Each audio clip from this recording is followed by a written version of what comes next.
Good morning students, आप सभी का जूलॉजी की ऑनलाइन क्लासेस में हार्दिक स्वागत है। प्रीवियस क्लास में अपन ने सेल्स ऑफ इम्यूनिटी वाले टॉपिक पे चर्चा की थी। पिछले दो क्लास अपन ने इसी भी चल रही है। इसमें अपन ने चार्ट बनाया स्टार्टिंग में, उसके बाद मैक्रोफेज सेल के बारे में डिटेल से जाना, फिर लिम्फोसाइट में बी लिम्फोसाइट और टी लिम्फोसाइट सेल्स के बारे में जाना, फिर टी लिम्फोसाइट सेल्स के ही कुछ अन्य टाइप्स थे जैसे T helper cell, T suppressor cell, T killer cell, ऐसे ही नल सेल्स के बारे में जाना। और लास्ट क्लास में अपन ने वो जो पॉइंट था अपना सेल्स का टाइप था पीएमएस, जो मैंने बताया था उसमें जो थोड़ा बहुत कन्फ्यूजन था अपन उसे बोल रहे थे polymorphonuclear cells, polymorphonuclear neutrophil sales,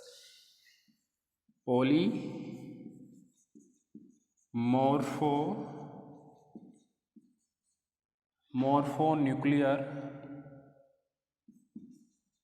cell, neutrophil cells, neutrophil cells. तो इनका शॉर्ट नेम में अपन को कंफ्यूजन था, तो इनका जो शॉर्ट नेम है वो है पीएमएस। लेकिन कुछ बुक में आपको जो पुरानी बुक्स थी उनमें पीएनएस लिखा हुआ मिलेगा। तो जो मोस्टली अभी नए जो आपकी बुक्स आई हैं, नया एडिशन आया है बुक्स का, उनमें पीएमएस है मोस्टली। पॉलीमॉर्फोन्यूक्लियर, एस का मतलब सेल से लिया है, शॉर्ट नेम क्या हो गया पीएमएस, पॉलीमॉर्फोन्यूक्लियर न्यूट्रोफिल सेल्स। इनके बारे में क्या बताया था अपन ने कि ये भी बोन मेरो में बनने वाली सेल्स है और यह किसी होस्ट की बॉडी में पस या मवाद उत्पन्न करने वाले बैक्टीरियाओं से उस होस्ट की बॉडी की रक्षा करती है, इसीलिए इनका नाम पस सेल्स भी रखा गया है। ये था।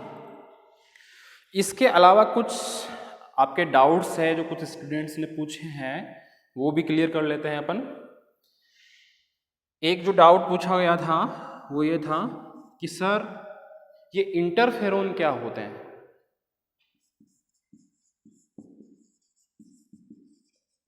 इंटरफेरोन्स, कि ये इंटरफेरोन्स क्या होते हैं।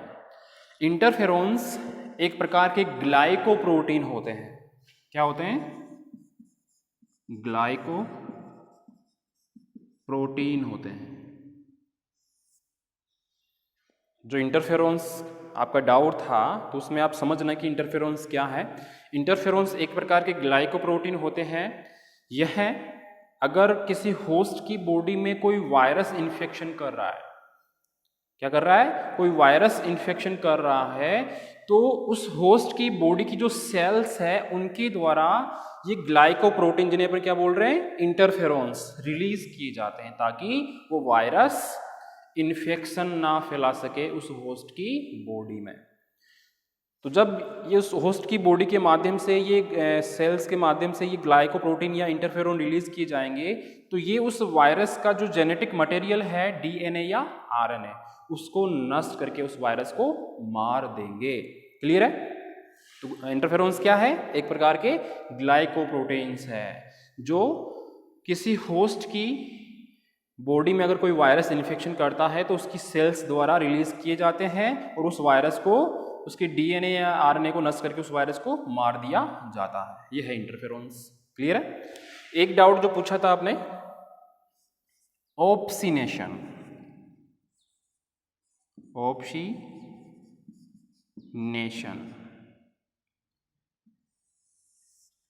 ऑप्सिनेशन क्या है या किसे कहते हैं, तो ध्यान से सुनना।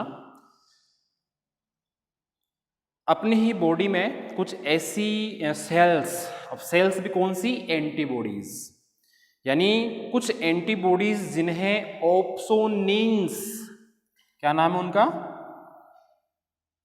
कुछ क्या है, एंटीबॉडीज,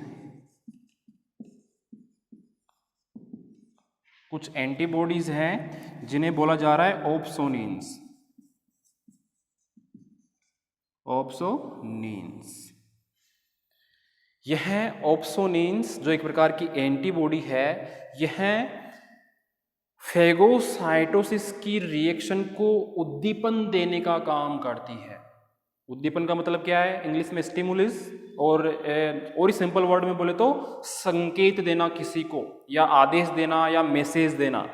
तो मैं कह रहा हूं कि ये जो ऑप्सिनेशन है यह एक प्रकार का, यानी कि अपनी बॉडी में कुछ ऐसी एंटीबॉडीज होती है जिन्हें अपन ऑप्सोनिन्स बोलते हैं, जो फेगोसाइटोसिस की जो रिएक्शन है उसको उद्दीपन देने का काम करती है। क्या उद्दीपन देगी? कि आप ये जो रिएक्शन कर रहे हो इसको फास्ट स्पीड से करो और उस वायरस या बैक्टीरिया को जल्दी से मार दो।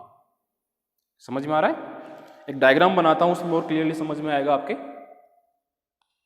ये तो देख लिया होगा आपने इंटरफेरोन्स का, पीएमएस का।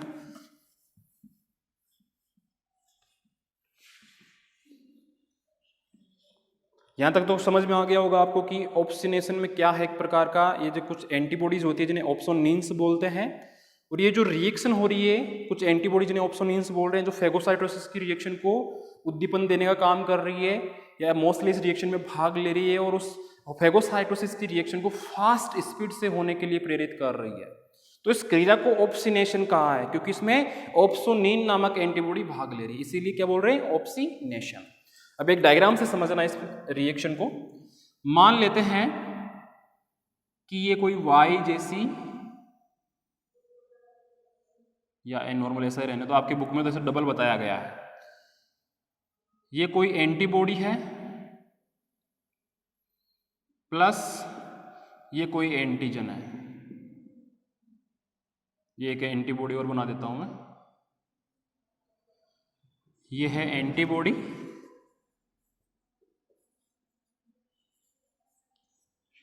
ये है एंटीजन।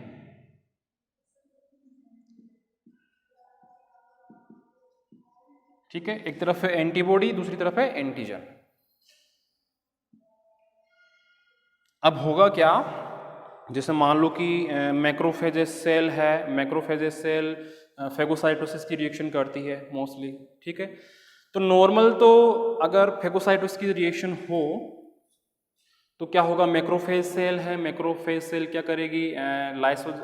उसके लाइसोसोम होते हैं, प्रोटोलाइसोसोम, उसकी हेल्प से फेगोसोम बना के उसको अंदर ग्रहण कर लेगी पिनोसाइटिक वेसिकल के माध्यम से, और उसको डाइजेस्टिव एंजाइम्स के थ्रू मार के बाहर रिलीज कर देगी। ये था।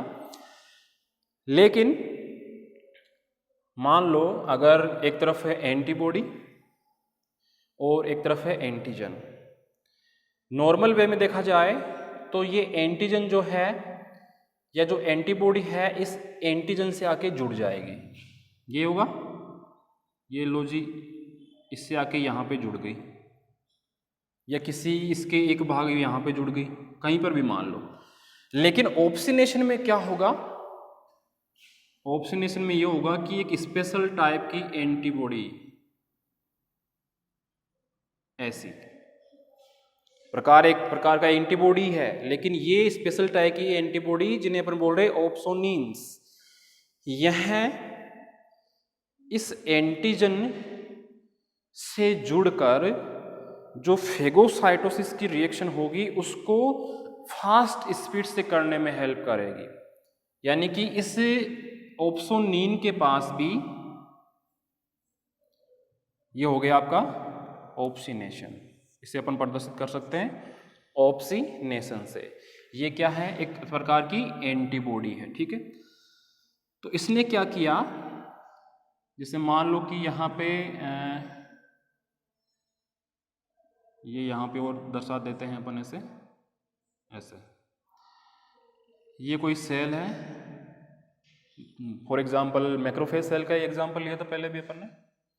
ये उसका न्यूक्लियस है, इसमें फेगोसोम बन रहे हैं। ठीक है, तो यहाँ पे क्या होगा कि ये जो ऑप्सोनिन है, जो एक प्रकार की एंटीबॉडी है, यह तुरंत ही एंटीजन को लेकर, एंटीजन क्या होते हैं कि वो नालायक होते हैं, अपन बोल सकते हैं कि नालायक होते हैं। जैसे मान लो कि अपन को कोई मारने आए तो अपन ऐसे थोड़ी ना बोलेंगे कि तुम मेरे को मार ले, अपन प्रयास करेंगे कि अपन बचें उससे एक बार। तो एंटीजेंस भी क्या होते हैं?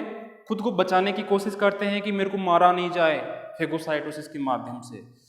तो उस टाइम को बचाने के लिए ये ऑप्सोनिन उस एंटीजन को जल्दी से जल्दी अपने साथ बांध लेते हैं।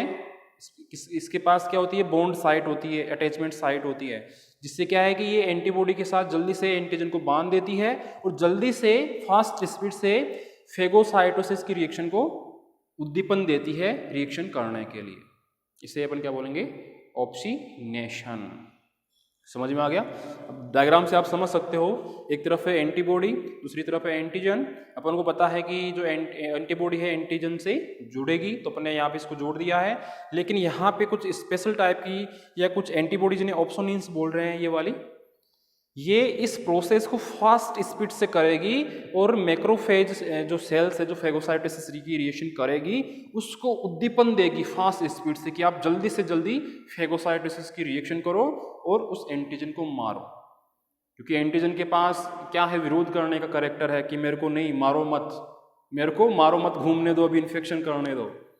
तो इसीलिए ये प्रोसेस धीरे धीरे हो रही थी, तो उसको फास्ट स्पीड से किया है ऑप्सोनिन्स नामक एंटीबॉडीज ने। तो ये जो क्रिया है क्या कहलाएगी, ऑप्सिनेशन। क्लियर है? ठीक है। ऐसा ही एक पॉइंट है मेमोरी सेल्स का। अगर आपको याद हो, ये डायग्राम आपके बुक में मिल जाएगा। अगर इसके बारे में जो लिखना है वो तो मैंने समझा दिया है, डायग्राम भी मैंने आपके सामने बना दिया है, ये बना लेना। अगर फिर भी आपके समझ में नहीं आया तो बुक में मिल जाएगा आपको, फिर भी समझ में नहीं आया तो और मेरे को आप पूछ सकते हो। एक अपना वर्ड था मेमोरी सेल्स। मैंने कई बार आपके सामने जिक्र किया होगा कि कोई भी एंटीजन अगर किसी होस्ट की बॉडी में एंटर करता है, उद्दीपन देता है एंटीबॉडी बनाने के लिए, तो एंटीबॉडी उस एंटीजन के साथ जुड़कर उसको मार देती है। लेकिन अगर वही एंटीजन दोबारा प्रवेश करे, कहानी क्या है, जैसे एक कंप्यूटर प्रोग्राम होता है, तो कंप्यूटर प्रोग्राम क्या करता है, कंप्यूटर को आदेश ही देता है कि आप ये काम करो, ये काम करो, अपन ये काम करते हैं। तो वैसे ही क्या होता है, जैसे मान लो कि कोई होस्ट की बॉडी, जैसे मेरी बॉडी है, इसमें किसी एंटीजन ने एंटर किया, तो मेरी बॉडी उस एंटीजन के खिलाफ एंटीबॉडीज बनाएगी। ठीक है? अब एंटीबॉडीज बनेगी तो अपन को पता है एंटीबॉडीज बी लिम्फोसाइट सेल्स या ह्यूमोरल मीडिएटेड इम्यूनिटी में ही बनती है। पता है ये चीज़ अपन को। बी लिम्फोसाइट सेल्स बर्थ में एंटर करेगी, वहाँ पे मैच्योर होगी और किस में कन्वर्ट हो जाएगी स्टेम सेल्स, वो बी लिम्फोसाइट सेल्स या बी सेल्स में। अगर ये एंटीजन के संपर्क में आती है तो एक्टिव हो जाएगी, तो इन्हें क्या बोलेंगे अपन, एक्टिवेटेड बी सेल्स या बी लिम्फोसाइट सेल्स। एक दूसरा नाम और था प्लाज्मा सेल्स। तो ध्यान देना, मैं कह रहा हूं कि जब कोई एंटीजन मेरी बॉडी में एंटर करेगा तो मेरी बॉडी उसके खिलाफ एंटीबॉडीज बनाएगी। तो अधिकतर एंटीबॉडीज तो क्या करेगी, उस एंटीजन को मारेगी। और कुछ एंटीबॉडीज क्या होती है, मैंने कहा था आपको पिछली क्लास का याद हो कि यह सर्कुलेटरी सिस्टम में प्रवेश नहीं करती, बल्कि पहले खुद की क्लोन बनाती है, लिम्फ पार्ट में रहकर खुद के क्लोन बनाती है। उन क्लोन्स को क्या कह रहे थे अपन, प्लाज्मा सेल्स। तो ये जो प्लाज्मा सेल्स के क्लोन बन रहे हैं, एक तरह की बी सेल्स ही है। तो उस टाइम क्या होता है कि एक बी सेल से प्लाज्मा सेल में बदलना, एक डायग्राम बताया था अपने लास्ट क्लास में, 5 दिन लग रहे थे उसमें। तो एक बी सेल का प्लाज्मा सेल में परिवर्तित होने से पहले ही रुक जाना, उसका विकास वहीं बीच में ही रुक जाना। जैसे मान लो कि फर्स्ट डे से 5th डे तक, फर्स्ट डे में एक प्लाज्मा से बी सेल थी, लेकिन वो 5वें दिन किस में कन्वर्ट हो गई थी, एक प्लाज्मा सेल में। फर्स्ट डे से 5th डे में, यानी फर्स्ट डे पे क्या थी, बी सेल थी, लेकिन 5th डे में प्लाज्मा सेल। ठीक है? अब मैं कह रहा हूं कि जो मेमोरी सेल्स बनती है किसी एंटीजन के खिलाफ, ये इसके बीच में ही बन जाएगी। जैसे मान लो कि 2nd स्टेप पे बन गई, यानी कि इस बी सेल का विकास जो हो रहा था वो एक प्लाज्मा सेल में हो रहा था, लेकिन वो प्लाज्मा सेल में पूरी तरह से परिवर्तित नहीं होकर, रूपांतरित नहीं होकर एक मेमोरी सेल में हो गई, बीच में ही एक मेमोरी सेल में हो गई। अब ध्यान देना, मैं कह रहा हूं कि मेरी बॉडी में किसी एंटीजन ने इन्फेक्शन किया तो मेरी बॉडी उसके खिलाफ क्या बनाई, एंटीबॉडीज। ठीक है? अब एंटीबॉडीज कौन सी सेल्स बनाती है? अपन को पता है कि बी सेल्स बनाती है। बी सेल्स किसी एंटीजन के संपर्क में आई है तो वो सबसे पहले खुद की कॉपियां बनाएगी बहुत सारी, क्योंकि एक एंटीबॉडी बहुत सारे एंटीजन्स के लिए पर्याप्त नहीं है, इसीलिए सबसे ज़्यादा मात्रा में एंटीबॉडीज बनाई जाएगी उन एंटीजन्स को मारने के लिए। अब जरूरी नहीं है कि जो एंटीबॉडी बनाई है, जैसे मान लो एक एंटीबॉडी बनाई है अपनी बॉडी ने, तो जरूरी नहीं है कि वो एंटीबॉडी उसके लिए फिट है एकदम, जरूरी नहीं है, क्योंकि स्पेशल साइट्स होती है दोनों के पास। तो इसीलिए ये जो बी सेल्स है खुद की क्लोन बनाती है, क्लोन बनाएगी प्लाज्मा सेल्स के, ताकि ये प्लाज्मा सेल्स बहुत सारे एंटीबॉडी मॉलिक्यूल्स बना सके। ठीक है, लेकिन कुछ ऐसी सेल्स भी बनती है प्लाज्मा सेल्स से पहले ही, कुछ सेल्स का विकास रुक जाता है, जैसे मान लो कि दूसरे दिन में रुक गया, तो ऐसी सेल्स कहलाएगी मेमोरी सेल्स। ये मेमोरी सेल्स अगर वही एंटीजन वापस इन्फेक्शन करेगा उस होस्ट की बॉडी में, तो ये मेमोरी सेल्स उस एंटीजन को पहचान लेगी तुरंत ही, अरे ये तो वही एंटीजन है जो 1 साल पहले या 1 महीने पहले आया था, इन्फेक्शन किया था, और इसको मारने के लिए अपन ने कौन सी एंटीबॉडी बनाई थी। तो ये मेमोरी सेल्स तुरंत ही उस एंटीजन को पहचानेगी और तुरंत ही उसको मार देगी एंटीबॉडी बनाकर। तो ये होती है मेमोरी सेल्स, जिन्हें बोलते हैं स्मृति कोशिकाएं। क्लियर है? इसका भी डायग्राम आपको बुक में मिल जाएगा, थ्योरी भी मिल जाएगी। सबसे बड़ी बात मैंने आपको यहाँ पे समझा ही दिया है कि ये कहानी क्या है। ठीक है, तो अपना पीएमएस का क्लियर हो गया। उसके बाद इंटरफेरेंस मैंने आपको बता दिया, उसके बाद ऑप्सिनेशन मैंने आपको बता दिया, उसके बाद मेमोरी सेल्स का आपको मैंने बता दिया। तो ये आपके कुछ डाउट्स थे जो मैंने आज आपकी इस क्लास में क्लियर कर दिए। ठीक है, और भी कुछ डाउट्स हो तो आप पूछ लिया करो, जो अपने यहाँ पे क्लास में क्लियर कर लेंगे। ठीक है, अब जो अपना आज का टॉपिक रहेगा वो है mechanism of humoral and cell mediated immunity.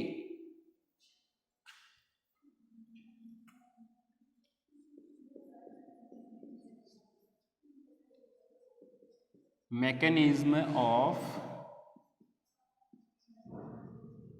humoral and cell mediated immunity। इनका जिक्र मैं पहले कर चुका हूं, फिर भी बता देता हूं आपको। ह्यूमोरल का मतलब है तरल प्रकार, सेल मीडिएटेड इम्यूनिटी कोशिका प्रकार। पता है पहले से? तरल प्रकार की को बोलते हैं अपन ह्यूमोरल, और ये जो तरल प्रकार की इम्यूनिटी होती है यह एंटीबॉडीज के माध्यम से होती है। एंटीबॉडीज पहले से पता है अपन को, इसे अपन शॉर्ट में क्या बोलते हैं? CMI, क्योंकि ये स्पेशली सेल में या किसी टिश्यू में होती है, इसीलिए इसे सेल मीडिएटेड या CMI के नाम से जाना जाता है। ये वाली इम्यूनिटी टी सेल्स करेगी, याद है आपको? T lymphocyte sales.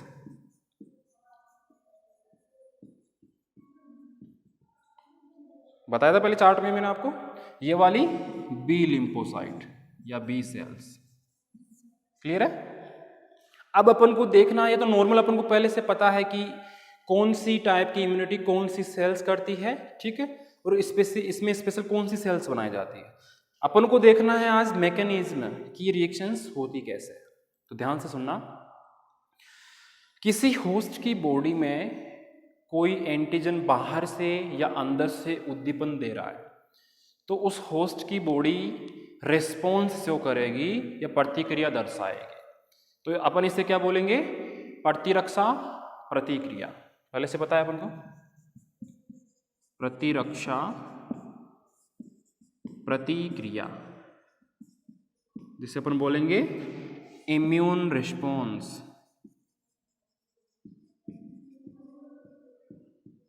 Immune response, ये जो इम्यून रिस्पॉन्स है, इसकी जो रिएक्शन होती है ये 2 टाइप में डिवाइड की गई है। अब वो 2 टाइप कौन कौन से हैं मैंने आपके सामने पहले लिख रखे हैं। एक तो ह्यूमोरल है और दूसरा है सेल मीडिएटेड। तो अपन फर्स्ट ले रहे हैं ह्यूमोरल इम्यून रेस्पॉन्स। ठीक है, हिंदी में क्या बोलेंगे? तरल प्रतिरक्षा प्रतिक्रिया। इसमें अपन को पहले से पता है कि यह एंटीबॉडी के माध्यम से की जाएगी, यानी कि एंटीबॉडीज के माध्यम से की जाएगी। तो इसमें कौन सी सेल्स भाग लेगी? बी सेल्स या बी लिम्फोसाइट सेल्स। अब ध्यान देना इसमें, ये जो ह्यूमरल इम्यून रिस्पॉन्स है इससे अपन एंटीबॉडी मीडिएटेड रिस्पॉन्स भी बोल सकते हैं। ठीक है, यह मोस्टली बाहर के जो बैक्टीरिया है, यानी जैसे मेरी बॉडी है तो मैं जिस इन्वायरमेंट में रह रहा हूँ उसमें जो बैक्टीरिया हैं, अगर वो मेरे जो श्वसन मार्ग है नोज से होते हुए अगर मेरे लंग्स में इन्फेक्शन करते हैं तो अधिकतर इसमें जो बाहर के बैक्टीरिया हैं वो सम्मिलित किए जाएंगे। ठीक है, जो सेकंड रिस्पॉन्स मैंने बताया वो है सेल या सेलुलर इम्यून रेस्पॉन्स, या अपन इसे बोल सकते हैं कोशिकीय प्रतिरक्षा प्रतिक्रिया। इसे अपन दूसरा नाम क्या दे सकते हैं? सेल मीडिएटेड रेस्पॉन्स, क्योंकि ये स्पेशली सेल में या टिश्यू में होती है, इसीलिए शॉर्ट नाम भी अपन ने क्या रखा है इसका? CMI। ठीक है, ये जो रिस्पॉन्स होता है ये मोस्टली अपनी बॉडी के अंदर जो बैक्टीरिया या वायरस प्रेजेंट है उनके कारण होता है। For example